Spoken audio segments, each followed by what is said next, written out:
What is Barack Obama's straightforward response to the ape? Recently, a controversial video featuring apes went viral, stirring heated debates online. Many viewers felt the video was insensitive or offensive, especially given the historical context of racial stereotypes tied to apes.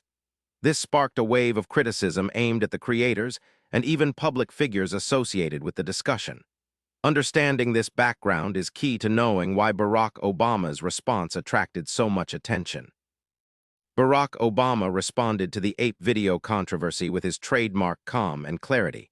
Instead of fueling the fire, he emphasized the importance of unity and understanding.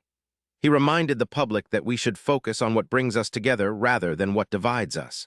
His straightforward response was a call to see beyond the controversy and avoid escalating tensions unnecessarily. Obama's reaction stands out because it models leadership during a cultural clash.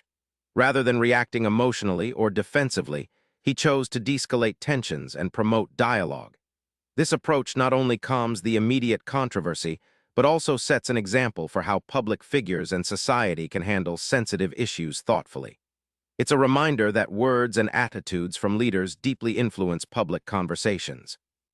Subscribe for daily answers to questions you didn't know you had.